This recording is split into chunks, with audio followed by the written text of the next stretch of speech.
اے ابراہیم، کیا یہ قرآن کریم کی آیت سچی ہے یا ہم نے کچھ اور سنا ہے؟ حضرت ابراہیم رحمہ اللہ تعالی علیہ کیا خوب ارشادات، کیا خوب فرامین ارشاد فرمایا کہ تم نے تو اپنے رب کو پہچان لیا ہے، اپنے رب کو تم نے جان لیا ہے اور اپنے رب کو پہچان لیا ہے، لیکن اپنے رب کی عبادات پر اپنے رب کی اطاعت نہیں کرتے، اپنے رب کی فرمانبرداری نہیں کرتے۔ تم نے تو رسول اللہ صلی اللہ علیہ وسلم کو آخری نبی، حق نبی اور آخر الانبیاء جان کر آپ صلی اللہ علیہ وسلم کو نبی آخر الزمان مانتے ہیں، لیکن کامل اتباع نہیں کرتے۔ فرمایا کہ کل امتی معاف الا المجاہرین، کہ میری تمام کے تمام امتیوں کو معاف کیا جائے گا، مگر اعلانیہ بغاوت کرنے والے کو کبھی بھی معافی نہیں ملے گی۔ اعلانیہ بغاوت کیا ہے کہ چہرے پر سنت رسول نہیں، 24 گھنٹے کی زندگی اتباعی سنت میں ہم نہیں گزار رہے ہیں، ہر ماحول میں جا کر ماحول سے اثر لے لیتے ہیں، اچھے بندوں کے محفل میں بیٹھتے نہیں ہیں، اور علماء کے پاس، صلحاء کے پاس، اولیاء اللہ کے پاس ہمیں جانے کی توفیق نصیب نہیں ہوتی، اس لیے گناہ پہ گناہ کرتے جاتے ہیں۔ فرمایا حدیث کے اندر آتا ہے کہ جب انسان ایک گناہ کرتا ہے تو اس کے دل پر ایک کالک لگ جاتا ہے، ایک سیاہ دبا لگ جاتا ہے، جب دوسرا گناہ کرتا ہے ایک اور سیاہ دبا لگ جاتا ہے، جب تیسرا کرتا ہے چوتھا کرتا ہے، اس طرح اس کا یہ دل سیاہ ہو جاتا ہے۔ اس کا دل تو آئینے کی طرح، شیشے کی طرح صاف ستھرا، لیکن گناہ کر کے اس نے اپنے دل کو سیاہ کر دیا ہے، اور ان گناہوں میں یہ ایسا مستغرق ہوا، ایسا غرق ہوا کہ اس نے اپنے رب کو بھی اس نے پہچاننے سے انکار کر دیا۔ اس نے تو یہ دیکھا کہ میں تو اس دنیا کے اندر آیا ہوں، میرے پیدائش تو ہوئی ہے، لیکن اس دنیا کے اندر جب یہ صبح و شام کر رہا ہے اللہ کے نافرمانی میں، جناب نبی اکرم صلی اللہ علیہ وسلم کی اتباع کے نہ ہونے میں یہ اپنے صبح و شام کرتا ہے۔ دیکھیے آپ صلی اللہ علیہ وسلم کے تعلیمات ہیں کہ جب انسان اگر بیت الخلاء میں بھی جائے نا، تو ہم دیکھتے ہیں کہ بیت الخلاء میں جائے تو انسان تو اپنے آپ کو ہلکا کرنے کے لیے جاتا ہے، جو کچھ کھایا اسے ہضم کیا، اب اپنے آپ کو ہلکا کرنا ہے۔ لیکن اگر ہم ذرا سے ایک لمحے کے لیے چوک جائے، رک جائے اور یہ دیکھے کہ میرے نبی پاک صلی اللہ علیہ وسلم کی تعلیمات اس وقت کیا ہے،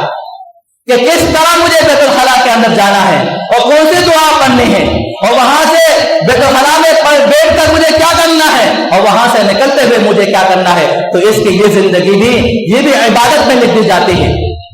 اس کی دن، اس کا رات، اس کے 24 گھنٹے کی زندگی یہ عبادات میں شمار ہوتی ہیں۔ اور ایک لمحے کے لیے اگر ہم سوچیں کہ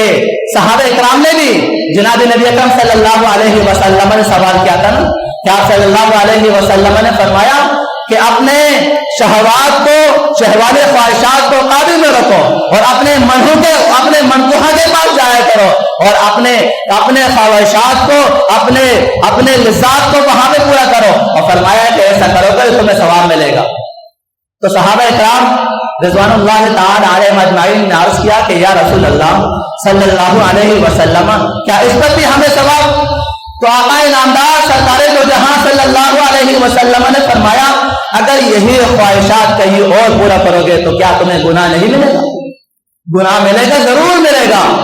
اگر اپنے بیویوں کے پاس بھی جانا ہے تو سنت طریقے کے مطابق، اپنے بچوں میں زندگی گزارنی ہے تو سنت طریقے کے مطابق، اپنے والدین سے ملنا ہے تو سنت طریقے کے مطابق، انسان کے یہ سارے کے سارے اعمال یا عبادت میں شمار ہوتے ہیں۔ تو بات چل رہی تھی ابراہیم بن ادم رحمہ اللہ کی، تو لوگوں نے عرض کیا کہ یا ابراہیم اتنی دعائیں تو ہم نے مانگی، فرمایا کہ آپ نے اللہ کو پہچانا، لیکن اللہ کو تو جان لیا، لیکن اللہ کی تابعداری نہیں کر رہے، اور رسول اللہ صلی اللہ علیہ وسلم کو پہچان لیا کہ نبی آخر زمان ہے، لیکن سنتوں کی اتباع نہیں کر رہے ہیں، سنتوں کے عمل پیرا نہیں ہو رہے ہیں۔ اور فرمایا کہ شیطان کو اپنا حقیقی دشمن سمجھ لیا ہے، لیکن شیطان کو اپنا دوست رکھ رہے ہیں، اور فرمایا کہ دوسرے کے عیبوں کی تلاش میں لگے رہتے ہو، لیکن اپنے عیبوں کی تلاش میں اپنے عیبوں پر نظر نہیں ہے۔ فرمایا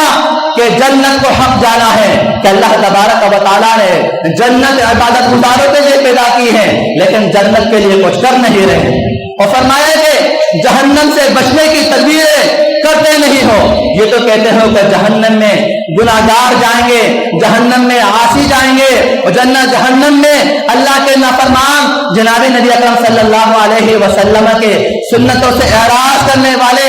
اور جنہوں نے جناب نبی اکرم صلی اللہ علیہ وسلم کے سنتوں کو پشے پش ڈال دیا، فرمایا کہ اس بات کا تو اقرار کرتے ہو لیکن جہنم سے بچنے کی کوئی تدبیر نہیں کر رہے، اور فرمایا کہ اپنے خواہش اقارب کو، اپنے عزیز و اقارب کو اپنے کندھوں پر لے جا کر قبرستان میں دفن کر لیتے ہو، لیکن وہاں سے کوئی تدبیر، کوئی غور و فکر اور کوئی وہاں سے کوئی نصیحت نہیں پکڑتے کہ یہ دنیا عارضی ہے، ہمیں اس دنیا سے پوچھ کر جانا ہے، لیکن اس کے لیے کچھ سامان نہیں کرتے۔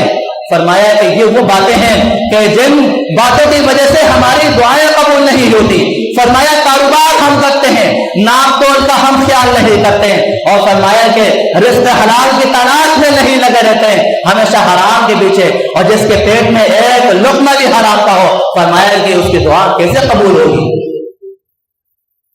تو یہ جناب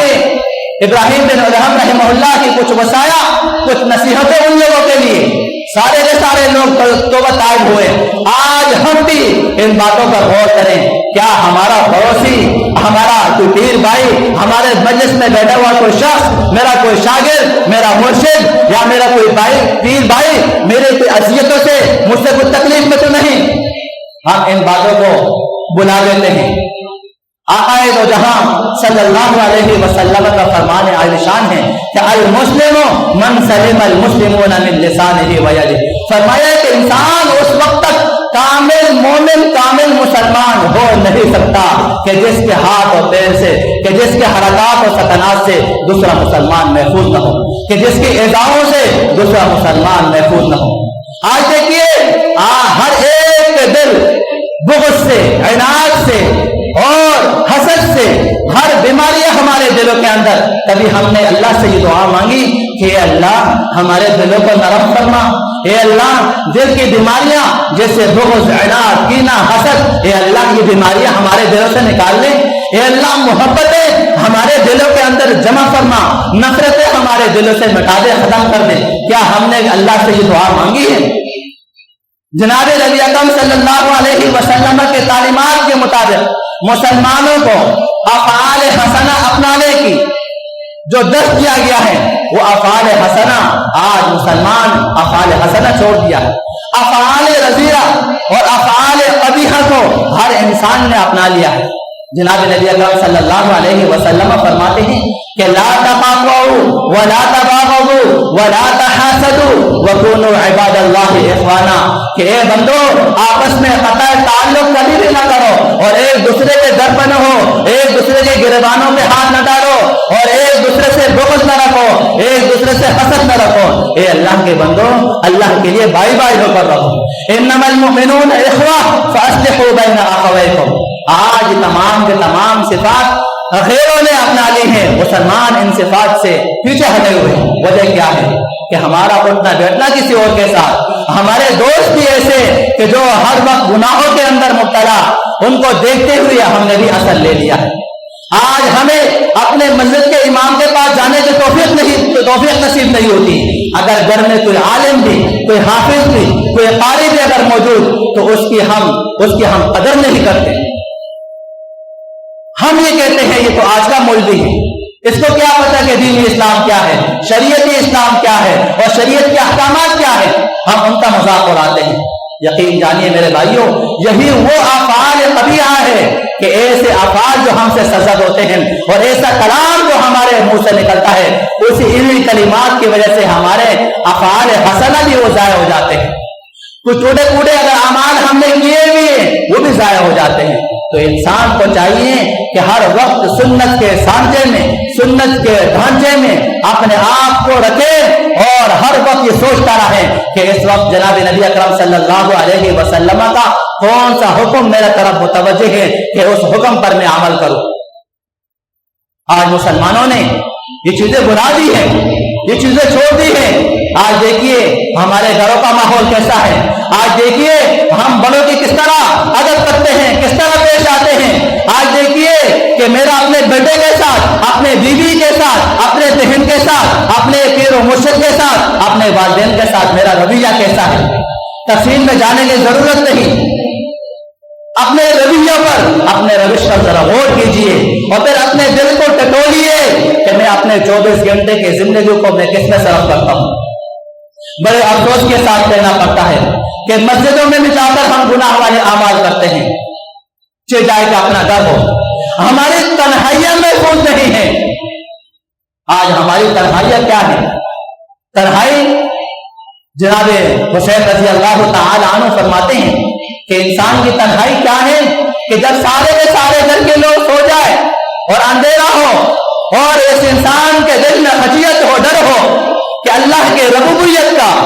اور یہ انسان یہ دیکھیں, یہ سوچیں کہ میرا رب اس وقت 7ویں آسمان سے پہلے آسمان پہ آیا ہوا اور یہ ندا دے رہا ہے مانگو مجھ سے کیا مانگتے ہو. یہ ندا دے رہا ہے کہ مانگو مجھ سے کیا مانگتا ہو. کیا کون سی پریشانی ہے کہ میں دور کروں, کون سی حاجت ہے کہ میں پوری کروں. جب انسان اس تنہائی میں, اس اندھیرے میں جب یہ انسان ہوتا ہے, اللہ کے سامنے کھڑا ہوتا ہے, آہوزاری کرتا ہے, سجدوں کے اندر یہ لمبی لمبی دعائیں مانگتا ہے, اللہ تبارک و تعالی اس کی دنیا کو جنت میں تبدیل فرما دیتے ہیں. اس کی دنیا کو جنت جیسا بنا دیتے ہیں. ہر قسم کے مسائل, پریشانیاں, آلام اور مصیبتوں کو دور فرما دیتے ہیں اور اس کا گھر جنت کا سا نمونہ پیش کر دیتا ہے.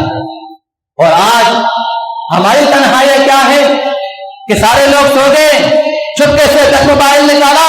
اور دیکھا کہ کوئی تو ہے نہیں, کوئی دیکھ تو نہیں ہے, کوئی دیکھ تو نہیں رہا, بیوی بچے امی ابو کوئی دیکھ تو نہیں رہا, چادر اوپر ڈالا اور موبائل نکالا اور لگے رہے.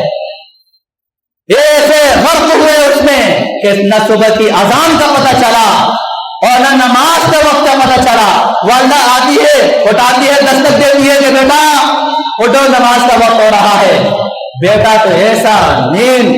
اور ایسے نیند میں سویا ہوا کہ والدہ بھی بسا اوقات ڈر جاتی ہے کہ اتنی گہری نہیں. اور پھر صبح کی اذان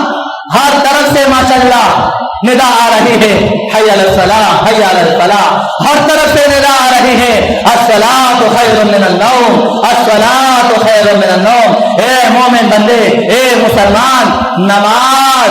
نیند سے بہتر ہے. الصلاۃ خیر من النوم, نماز نیند سے بہتر ہے. جب انسان کی آواز اس کے کانوں میں پڑتی نہیں ہے, جب اس کی تنہائی محفوظ نہیں ہے, تو یہ صبح کی آواز, صبح کی اذان کی آواز کیا آپ سنے گا؟ کیا اللہ کی وہ خوبصورت آواز جو اللہ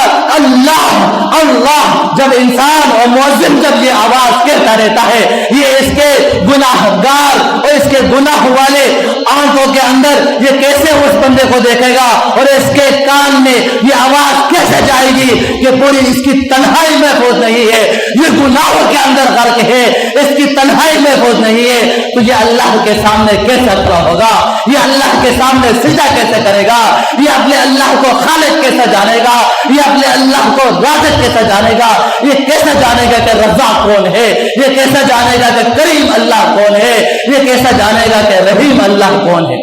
اس کا دل تو سخت ہو گیا. یہ تو گناہوں کا ایک گناہ کرتا جا رہا ہے, اس کے گناہوں کے اندر لذت آ رہی ہے. گناہ بے لذت میں یہ شخص ڈوبا ہوا ہے. ان کو اعمال حسنہ کا کیا پتا,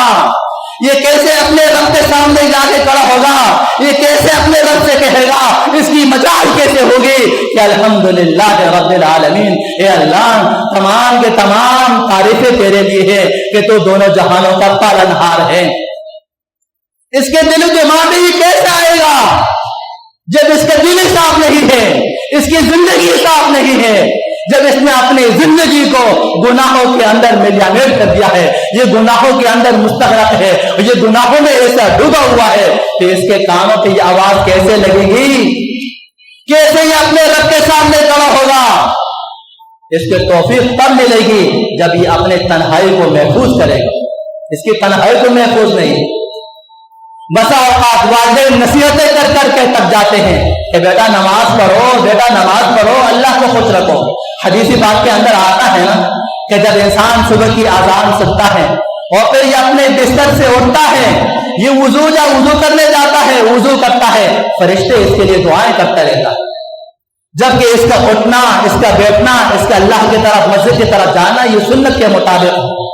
یہ مشروط اذکار کا ذکر کرتا رہتا ہو، اس کی تمام تر زندگی یہ سنتوں پر ہو، سنتوں پر یہ عمل پیرا ہو، یقین جانیے اس کے 24 گھنٹے کی زندگی اللہ تبارک و تعالی عبادت میں لکھتے ہیں۔ تو پھر بتائیے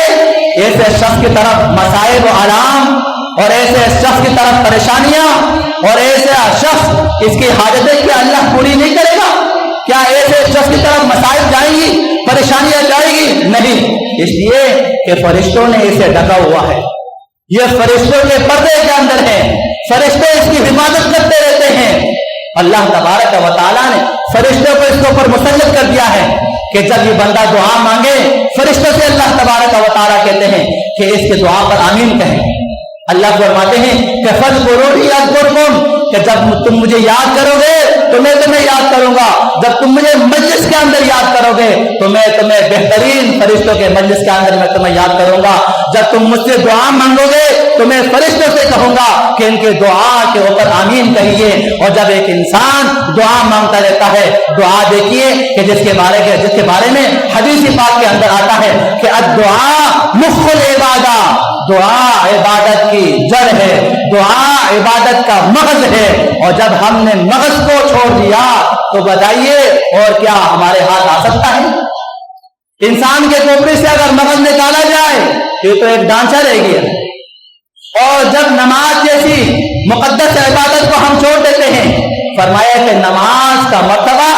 دین اسلام میں ایسا ہے جیسے کہ سر کا مرتبہ جسم۔ اب انسان کا جسم ہے، سر نہیں ہے، دیکھیے سر نہیں ہے تو ڈھانچہ ہے، اس کا اندر سانس نہیں ہے تو ڈھانچہ ہے، اور اس ڈھانچے سے لوگ کیا کریں گے؟ اس کو تو معیوب سمجھ کر اسے زمین میں دفنا دیں گے۔ اور جب انسان نماز پڑھتا رہتا ہے، اللہ کو یاد کرتا ہے، فرمایا ہے کہ اسلام اور کفر کے درمیان جو دیوار حائل ہے وہ نماز ہے۔ آج دیکھیے صبح کی انسان کی پہلی فتح وہ نماز فجر باجماعت۔ آج ہماری فجر کی نماز کہاں ہوتی ہے؟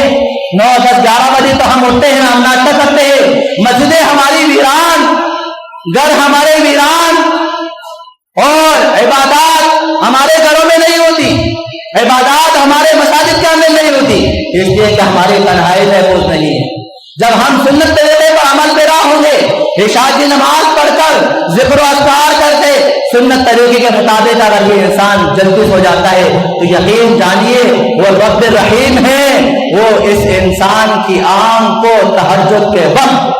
کھلوا دیتی ہے۔ اب جب یہ انسان اٹھتا ہے یا نہیں اٹھتا وہ اس کی اپنی بات کہ یہ انسان اپنے نور ایمان سے دیکھتا رہتا ہے، اور اللہ کریم، اللہ رؤوف الرحیم، اور اس نے رحم کرنے والے رحمان الرحمن فی الدنیا والآخرہ، اور 70 ماہوں سے زیادہ محبت کرنے والے اللہ تو یہ نہیں چاہتے نا کہ میں نے اس انسان کو پیدا کیا ہے، دنیا کے اندر میں نے اسے بھیج دیا ہے، اب یہ میرا نافرمان رہے، نہیں۔ جب یہ انسان مکلف ہوا، اللہ کے احکامات اس کے طرف آئے، اب اس کو اختیار دیا گیا ہے، چاہے اللہ کا شکر، اللہ کے فرمانبرداری یا نافرمانی، دو ہی راستے ہیں، جنت کا اور جہنم کا۔ اہدنا الصراط المستقیم، سیدھے راستے پہ چلنا ہے یا دوسرے راستے پر؟ تو آج اگر ہم اعمال حسنہ نہیں کریں گے، اچھے لوگوں کے صحبت میں نہیں آئیں گے، اپنا جان و مال خرچ نہیں کریں گے تو یہ چیزیں ہمیں نصیب نہیں ہو سکتی۔ دیکھیے آج ہمارے عیوب پر اللہ تبارک و تعالیٰ نے پردہ ڈالا ہوا ہے۔ ہمیں یہ کیسے معلوم ہوگا کہ یہ فلاں کام گناہ کا ہے؟ ہمیں یہ کیسے معلوم ہوگا کہ نماز نہ پڑھنا یہ بہت بڑا گناہ ہے؟ اس کے لیے علم، اور وہ علم تو ہمارے پاس نہیں۔ وہ کیوں نہیں ہے کہ ہم نے اپنے بچوں کو اسلامی تعلیمات سے دور رکھا اور خود ہم بچوں کی صحبت پہ نہیں جاتے ہیں۔ ایک شاعر نے کیا خوب کہا ہے نا کہ حیات القلب علم فاغتنموا، حیات القلب علم فاغتنموا، وموت القلب القلب جہل فاجتنبوه، فرمایا کہ دل کی زندگی، قلب کی زندگی، قلب کا اس دنیا کے اندر زندہ رہنا، فرمایا کہ وہ علم سے ہے، اور فرمایا کہ یہ علم جہاں بھی ہو، جیسے بھی ہو، جس جگہ بھی ہو، انسان کو اس کی تلاش کرتے رہنا چاہیے۔ یہ علم خواہ اپنے گھر والوں سے ملے، یہ علم خواہ اپنے پیر بھائی سے ملے، یہ علم خواہ اپنے بھائیوں سے ملے، یہ علم خواہ اپنے والدین سے ملے، یہ علم جہاں بھی انسان کو ملے، اس علم کی تلاش میں انسان کو سرگرداں رہنا چاہیے۔ اور فرمایا ہے کہ جہاں بھی اس علم کو پاؤ یا علم والوں کو پاؤ، فرمایا کہ اس موقع کو غنیمت جانو، اس موقع کو اپنی قسمت جانو، اپنا نصیب جانو، اسے حاصل کرو۔ اور فرمایا وَمَوْتُ الْقَلْبِ جَهْلٌ فَاجْتَنِبُوهُ، دل کے مردگی، دل کا زندہ رہ لینا، فرمایا کہ وہ جہالت ہے، وہ برے دوستوں کے صحبت میں بیٹھنا ہے، وہ نافرمانوں کے صحبت میں بیٹھنا ہے، وہ نافرمانوں سے اثر لینا ہے، فرمایا کہ یہ جہل ہے، اس جہل سے اپنے آپ کو بچانا ہے۔ آپ کیسے بچائیں گے؟ کہ جب ہم تحیہ کریں گے، جب ہم اللہ تبارک و تعالیٰ سے سچا وعدہ کریں گے، اپنے شیخ کی صحبت میں رہتے ہوئے اگر ہم آج سچی نیت سے توبہ طائب ہو جائیں، توبہ کے لوازمات کے ساتھ انسان کریں کہ جو گناہ کر رہا ہو فوراً اس گناہ سے ہٹ جائے، اس گناہ کو چھوڑ دے، اور آئندے کے لیے مصمم ارادہ کریں، پختہ ارادہ کریں کہ اے اللہ میں آئندہ کے لیے کسی بھی قسم کا کوئی گناہ، چاہے وہ ہاتھ کا گناہ ہو، چاہے وہ کانوں کا گناہ ہو، چاہے وہ آنکھ کا گناہ ہو، چاہے وہ منہ کا گناہ ہو، چاہے وہ جسم کے دوسرے اعضاء کا گناہ ہو، اے اللہ میں تیرا حقیقی بندہ، میں تیرا فرمانبردار بندہ، میں تیرا رسول صلی اللہ علیہ وسلم کا فرمانبردار بندہ، اور سنت کے اتباع میں سنت کا لبادہ اٹھتے ہوئے میں اپنے زندگی کو گزاروں گا۔ اے اللہ تو میرے توبہ کو، اے اللہ میرے توبہ کو قبول فرما، اور میرے گزشتہ لفظات کو معاف فرما، اور اے اللہ میرے گناہوں کو ملیامت فرما، اور اے اللہ میرے زندگی کو ایسا کر دے کہ جیسے کہ آج کوئی بچہ ماں کے پیٹ ماں نے جنا ہو، اے اللہ مجھے اس جیسا معصوم بنا دے، اے اللہ میرے گناہوں کو ختم فرما، اے اللہ میرے دل سے بغض کو، کینے کو، حسد کو، عناد کو، اے اللہ میں اگر اپنوں کے ساتھ صلہ رحمی والے صفات ادا نہیں کر رہا، میرے کسی کے ساتھ اگر قطع رحمی ہے، اے اللہ یہ بری صفات کو، افعال رذیلہ کو اور افعال قبیحہ کو میرے دل سے نکال لے، منافقت والی جو نشانیاں ہیں اے اللہ میرے دل سے نکال لے، اے اللہ میرے دل کو نرم فرما، اور نرمی والی صفات مجھے عنایت فرما، اے اللہ میں آئندہ کے لیے کسی قسم کا کوئی گناہ، چاہے اندھیرے میں ہو یا دن کے اجالے میں ہو، دن کے روشنی میں ہو، اے اللہ میں کسی قسم کا کوئی گناہ نہیں کروں گا، اے اللہ میں توبہ طائب ہوتا ہوں، میں سچے دل سے گناہ، اے اللہ گناہوں کو میں نے چھوڑ دیا ہے، اے اللہ تو میرے توبہ کو قبول فرما، اے اللہ تو میرے توبہ کو قبول فرما، اے اللہ تو مجھے قبول فرما، میرے توبہ کو قبول فرما۔ جب اس نیت کے ساتھ توبہ کرو گے اللہ تبارک و تعالیٰ گزشتہ گناہوں کو معاف فرما دیں گے، اور کبیرہ گناہوں کے لیے آپ نے توبہ طائب ہونا، جس کا حق دبایا ہے اسے حق ادا کرنا ہے، اور جتنے بھی کبیرہ گناہ ہیں اپنے پیر و مرشد سے، اپنے امام مسجد سے، اپنے پیر بھائی سے، اور کسی بڑے مستند عالم دین سے پوچھ کے اپنے گناہوں کو آہستہ آہستہ اس دنیا کی چند ساتھ والے زندگی میں، چند دنوں کی زندگی میں، چند منٹوں سیکنڈ کی زندگی میں ان گناہوں کو آپ نے ختم کرنا ہے۔ یقین جانیے اس روئے زمین پر سب سے بڑا ولی، اس روئے زمین پر سب سے بڑا معصوم آپ کے علاوہ کوئی اور ہو نہیں سکتا، جب آپ حقیقی معنوں میں توبہ کریں گے اور توبہ طائب ہوں گے۔ آج ہم کوشش کر لیں اپنے دلوں کو صاف کر لیں، آج ہم کوشش کر لیں کہ اگر ہمارا پڑوسی ہماری ایذاؤں سے وہ تکلیف میں ہے ان سے جا کے معافی مانگے اور تکلیف والے اعمال کو چھوڑ دیں۔ آج ہم کوشش کر لیں سرکار دو عالم صلی اللہ علیہ وسلم کو ہم ناراض نہیں کریں۔ دیکھیے جب ایک انسان اس دنیا کے اندر کوئی گناہ کرتا ہے وہ صرف اپنے لیے نہیں کرتا، وہ بہت سارے لوگوں کا حق مانگتا رہتا ہے۔ دیکھیے جب انسان گناہ کرتا ہے تو یہ زمین بھی اس کے لیے کوئی دعا کرتی ہے کہ اے اللہ مجھے ایسا موقع دے کہ میں پٹ جاؤں، اس زمین کو میں اندر نگل لوں اور اس کے ہڈیوں اور پسلیوں کو میں ایک کر لوں کہ یہ میرے اوپر چل پھر کر یہ گناہ کر رہا ہے، یہ تیرے معصیت میں، تیرے نافرمانی میں یہ شخص اپنے زندگی گزار رہا ہے۔ اے اللہ مجھے ہمت دے، مجھے توفیق دے کہ میں اسے اپنے اندر لے لوں، اپنے پیٹ میں لے لوں اور اس کی ہڈی پسلیوں کو میں ایک کر دوں۔ اور جب یہ انسان گناہ کرتا ہے تو اللہ کے رحمت کو یہ روک دیتا ہے۔ دیکھیے اگر بارش کا موسم ہو اور لوگ گناہوں کے اندر مبتلا ہو اور گناہ سے گناہ کرتا جا رہا ہو تو اللہ باران رحمت نہیں برساتے، یا تو وہ بارش موسلادھار بارش کی شکل اختیار کر لیتی ہے، وہ اپنے ساتھ مصائب و آلام کو لے آتی ہے اور یہ زمین پہ رہنا انسانوں کے لیے مشکل ہو جاتا ہے۔ جب انسان یہ گناہ کرتا رہتا ہے تو یہ اوروں کی حق تلفی کرتا ہے، اور سب سے بڑی اس گناہ کی جو نحوست ہے یہ سرکار دو عالم صلی اللہ علیہ وسلم کو قبر اطہر کے اندر غمگین کرنا ہے۔ کیا کوئی ادنا سے ادنا امتی، کوئی فاسق و فاجر امتی یہ گوارا کرتا ہے کہ میں آقا دو جہاں، امام الانبیاء، خاتم الانبیاء، ساقی کوثر، محمد مصطفیٰ، احمد مصطفیٰ صلوات اللہ علیہ والتسلیمات کو میں ناراض کروں گا؟ کیا کوئی ادنا سے ادنا امتی کی یہ مجال ہے؟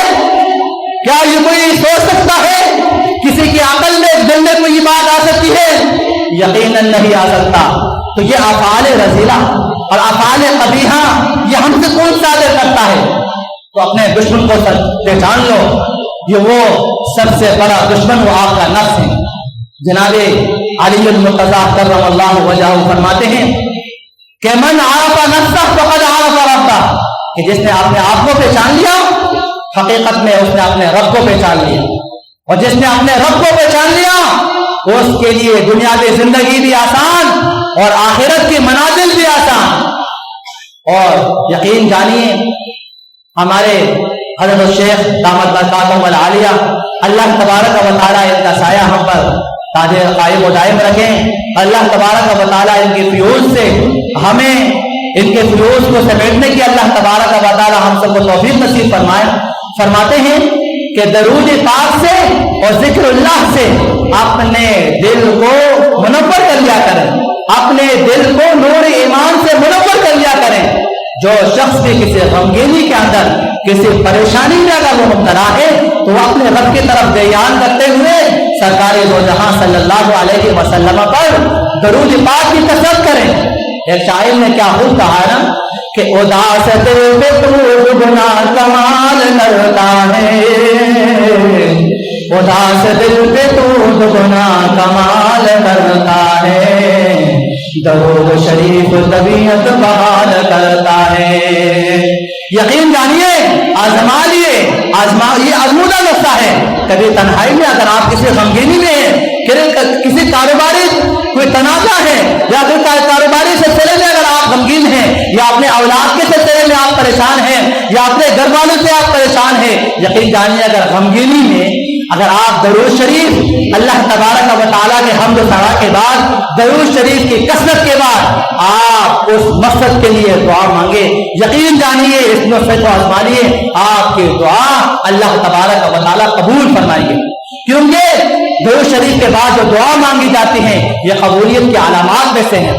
اور جس دعا سے پہلے اور دعا کے آخر میں درود شریف پڑھی جائے وہ دعا کبھی بھی بارگاہ الہی سے یہ واپس نہیں آتی، یہ بادلوں کو چڑھتے ہوئے آسمان کو چھینتے ہوئے یہ اللہ تبارک و تعالیٰ کے پاس پہنچتی ہے، اور اس انسان کے حوائج پوری ہو جاتی ہے، اس انسان کی پریشانیاں دور ہو جاتی ہیں، اس انسان سے غمگینیاں دور ہو جاتی ہیں، اور اس انسان کے مصائب و آرام اور جن مصیبتوں میں یہ انسان گھیرا ہوا ہے وہ مصیبتیں اس انسان سے دور ہو جاتی ہیں۔ یہ ان کے فضائل میں سے، اور کیوں اس کی فضیلت کیوں نہ ہو کہ اللہ تبارک و تعالیٰ خود سرکار دو عالم صلی اللہ علیہ وسلم پر رحمت بھیجتے ہیں، اور ہمیں بھی یہ حکم ہے کہ سرکار دو عالم صلی اللہ علیہ وسلم پر درود سلام بھیجا کریں۔ اگر آج ہم تحیہ کر لیں، وہ کافی زیادہ ہو گیا ہے، آج ہم تحیہ کر لیں اور اس اجتماع سے اپنا مقصد لے کر جائیں، اپنے اوقات کو ضائع نہ کریں، اور رات کے اندھیروں میں اٹھیں اور اللہ سے مانگے، گڑگڑاتے ہوئے اپنے نیاز جبین کو زمین پر رگڑتے ہوئے اللہ تبارک و تعالیٰ کے سامنے سجدہ ریز ہوتے ہوئے اللہ تبارک و تعالیٰ سے دعا مانگتے رہیں۔ فرمایا ہے کہ جو سجدہ ہے نا، سورہ علق کی آخری آیت ہے کہ اللہ تبارک و تعالیٰ، انسان جو ہے وہ اللہ تبارک و تعالیٰ سے سب سے زیادہ قریب وہ سجدے کی حالت میں ہوتا ہے۔ حضرت جابر عبدالحی رحمہ اللہ نے فرمایا کہ میں اپنے آپ کو ایسا محسوس کرتا ہوں گویا کہ میرے اللہ نے مجھ سے پیار کر لیا ہے۔ اگر ہم یہ دیکھیں کہ ہماری والدہ اور ہمارے والد اگر ہمیں اپنے سینے سے لگائیں اور ہمارے پیر و مرشد اگر ہمیں اپنے سینے سے لگائیں تو یقین دیکھیے آپ نے محسوس کیا ہوگا کہ انسان کو کس طرح ایک کمال اور انسان کو کس طرح دل کو ایک ٹھنڈک اور اپنے آپ کو سکون میں پاتا ہے، کیونکہ یہ ان کی شفقت اور ان کے رحم اور وہ رحم کہ جو اللہ تبارک و تعالیٰ نے شفقت کی صورت میں ان کے دل پہ ڈالا ہے، اور یہ جب ہمیں اپنے سینے سے لگاتے ہیں تو ہم اپنے آپ کو پرسکون اور اپنے آپ کو شیخ سے قریب اور جناب نبی اکرم صلی اللہ علیہ وسلم کے تعلیمات کے قریب اور اللہ تبارک و تعالیٰ سے اپنے آپ کو قریب کر جانتے ہیں۔ جب انسان سجدہ کرتا ہے اور سجدے کی حالت میں بھی یہ انسان ایسے ہی اللہ کے قریب ہوتا ہے تو جیسے کہ اللہ نے اس سے پیار کر لیا ہے۔ خوب لمبے لمبے سجدے ہو، خوب اللہ تبارک و تعالیٰ سے مانگنا ہو، اللہ تبارک و تعالیٰ ہماری دنیا بھی اچھی کریں گے اور ہماری آخرت بھی اچھے کریں گے۔ آج دیکھیے ہم اس دنیا کے کام کاجوں میں ہم جہاں سال کے بعد اجتماع ہوتا ہے ہم اپنے مصروفیت کو ختم نہیں کرتے۔ دیکھیے اگر ہم اپنے مصروفیت کو ساتھ نہیں کریں گے تو ہم کسی بھی اچھی مجلس میں جا نہیں سکتے، کسی بھی عبادت کی ہمیں توفیق نصیب نہیں ہوتی۔ اگر ہم کسی گاہک کا دیکھیں کہ ہم نماز کے لیے جائیں گے تو ہماری بکری نہیں ہوگی، ہمارا مال کم ہو جائے گا، حقیقت میں مال تو آ جائے گا لیکن برکت نصیب نہیں ہوگی۔ جہاں بھی حضرت الشیخ دعوت برکاتہم العالیہ یا ان کے جانشین ہمیں یاد کریں، ہمیں ان کی آواز پر لبیک کہتے ہوئے فوراً اس مقام تک پہنچنا چاہیے اور اپنے آپ پہ یہ سوچیں کہ اللہ تبارک و تعالیٰ نے ہمیں قبول فرمایا ہے کہ ہمیں اچھوں کی محفل اللہ تبارک و تعالیٰ نے ہمیں نصیب کی ہے۔ ان محافل کے انوارات کو اپنے دل میں سموتے ہوئے، ان محافل کے انوارات کو، ان محافل کے برکتوں کو سمیٹتے ہوئے ہم اپنے گھروں کی طرف روانہ ہو، ذکر و اذکار کی طرف اپنے گھروں کے اندر ہم حلقے لگائیں اور جو اچھی باتیں ہم لوگوں نے سنی ہے ان کا ہم چرچا کریں، اسے عام کریں، یقیناً یہ ہمارے لیے صدقہ جاریہ ہوگا۔ اللہ تبارک و تعالیٰ جو کچھ کہا گیا سنا گیا اس پر عمل کرنے کی توفیق نصیب فرمائے، اور حضرت شیخ اور اپنے پیر بھائیوں سے اللہ تبارک و تعالیٰ مضبوط رابطہ اور ہر ایک مجلس میں اور ہر مجلس میں جانے کی اللہ تبارک و تعالیٰ ہمیں جانے کی توفیق نصیب فرمائے۔ بیان کے اندر کوئی ایسی باتیں جو میرے منہ سے نکلی ہو، جو کسی کو ناگوار لگی ہو یا گستاخانہ یا بے ادبانہ الفاظ ہو تو میں ان پہ معذرت چاہتا ہوں، معافی کا طلبگار ہوں۔ اللہ تبارک و تعالیٰ جو کچھ کہا گیا سنا گیا وہ سب ہم کے لیے نافع بنائیں۔ اللہ تبارک و تعالیٰ ہماری دین و دنیا اچھی کرے، اور اللہ تبارک و تعالیٰ ہمیں افعال حسنہ کو اپنانے کی اور سیئات سے اللہ تبارک و تعالیٰ ہم سب کو دور رہنے کی توفیق نصیب فرمائے۔ وآخر دعوانا الحمد للہ رب العالمین۔